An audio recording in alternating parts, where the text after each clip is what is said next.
Why the hell isn't your card working?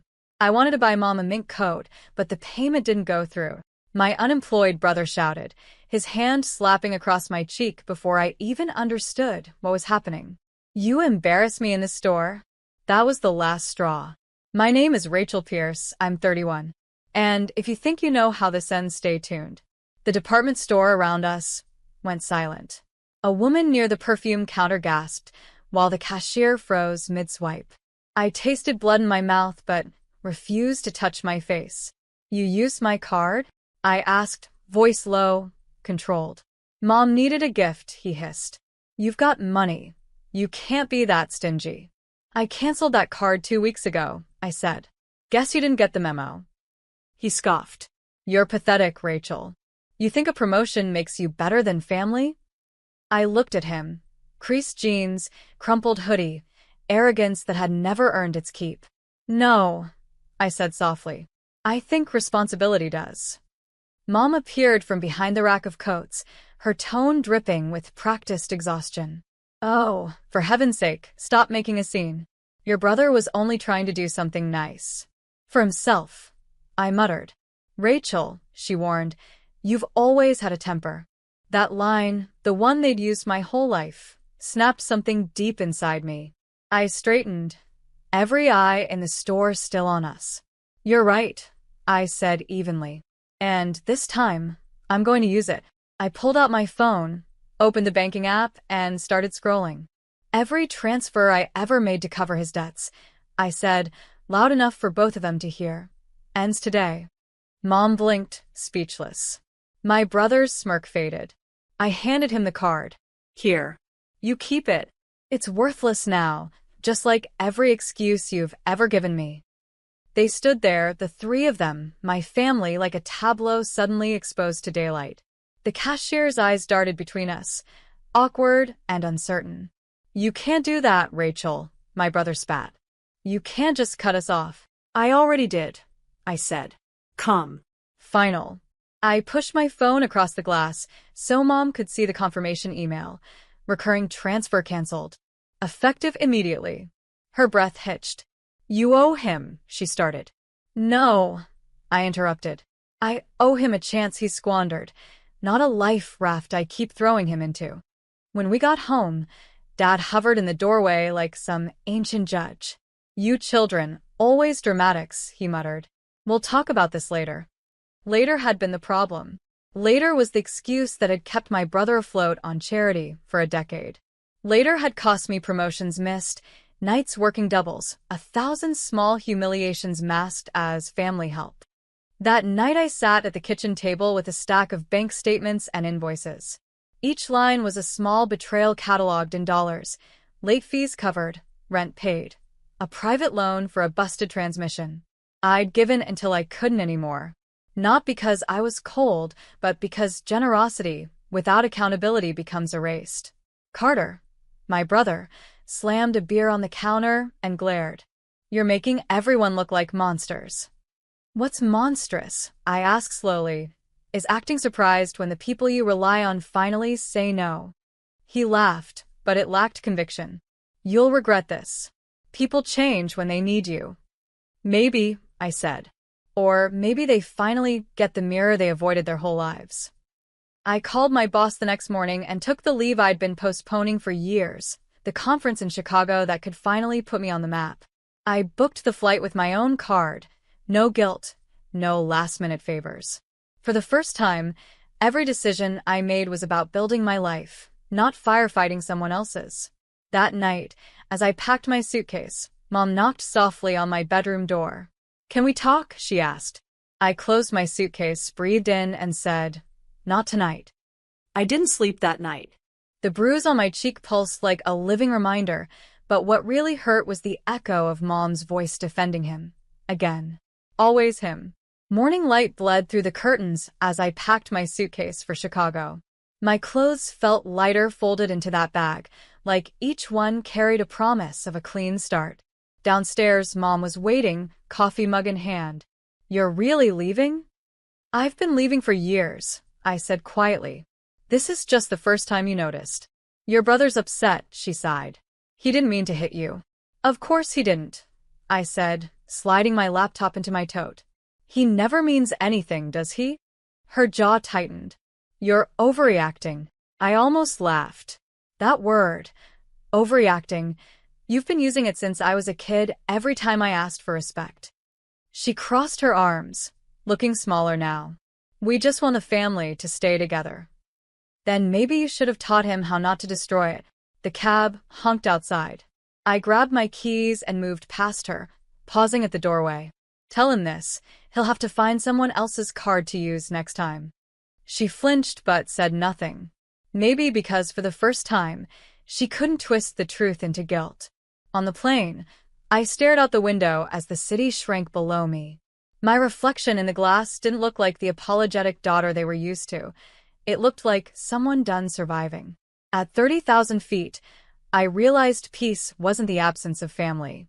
It was the absence of manipulation. And I'd never trade that for their version of love again. Chicago smelled like cold air and ambition. The conference center towered above the skyline, glass walls reflecting the kind of future I used to only imagine for other people. I checked into my hotel, pressed my hand against the window, and whispered, "You're here. Alone. And that's not a bad thing."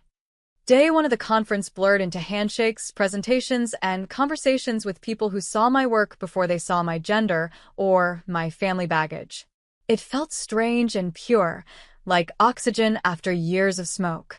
By the second evening, I'd caught the attention of a senior executive from Archertech, one of our biggest clients. "Your automation model is brilliant," he said. "We'd like to discuss a permanent leadership role." I nodded, keeping my voice calm while my heart slammed against my ribs. I'd love that. That night, I ordered room service, steak, red wine, and silence. No texts asking for money. No calls about family drama. Just me and the steady hum of a new beginning. Then my phone lit up. "Mom," followed by a voice message. I almost ignored it, but curiosity won. "Rachel," she began, the tone weary. "Your brother's been arrested. Something about a bar fight and unpaid rent. We need help, just this once." I stared at the wall, at the reflection of myself in the TV screen, and whispered, "Of course." Not in agreement, but in recognition. The cycle had found me again. I didn't call back. Instead, I opened my laptop and drafted an email to HR, accepting the relocation offer. Subject line, "Chicago move confirmed."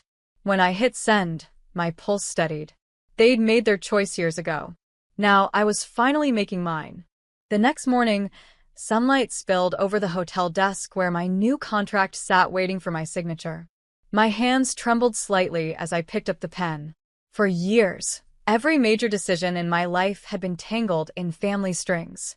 Now there were none. When I signed my name, Rachel Pierce, Director of Systems Innovation, it felt like reclaiming my birthright. By noon, I had a dozen missed calls. Mom, Dad, even a number labeled home. I ignored them all until a text from my father appeared. "Your brother's bail is set at $7,000. We'll pay you back next month." I laughed under my breath. Next month, the same promise they'd made after every emergency that somehow lasted 10 years. Instead of replying, I sent one final message. "Stop calling me for money. Get him help instead of handouts." Then I blocked every number.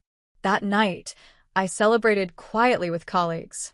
Champagne fizzed, laughter filled the rooftop bar, and for the first time, I didn't feel like the responsible one in the room. I felt free. When I got back to my hotel, there was a single voicemail waiting. "Mom again." Her voice cracked. "I don't recognize you anymore." I stared at the ceiling, smiling sadly. "Good," I whispered. "You were never supposed to." Sleep came easy that night.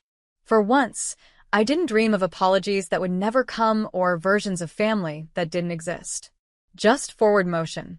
Tomorrow, I'd start hunting for an apartment in Chicago, a place with tall windows, no shared walls, no old ghosts.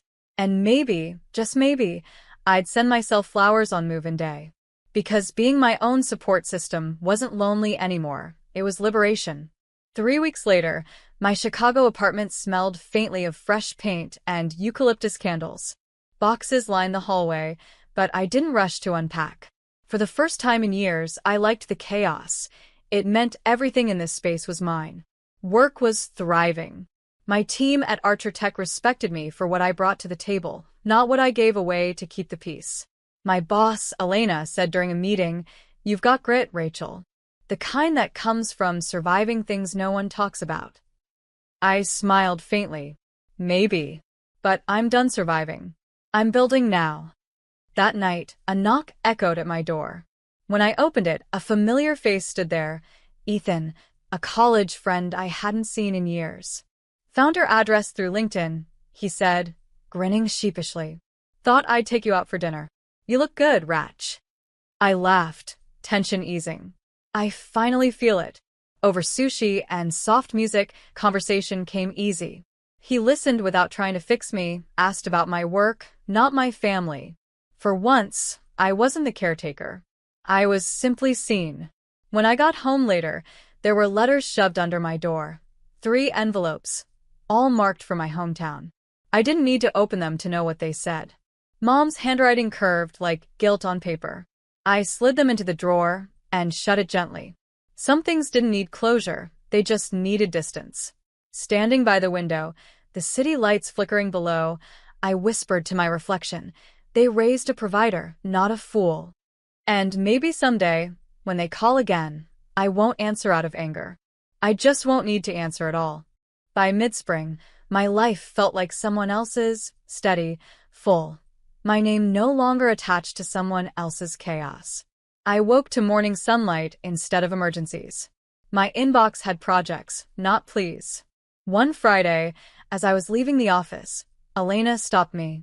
"You're speaking at the Women in Tech panel next month," she said. "Me?" She smiled. "You have a story people need to hear." That night, over takeout with Ethan, I told him about the panel. He raised his glass.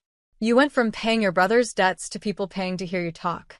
That's poetic justice." I laughed. "Yeah, but I don't want revenge.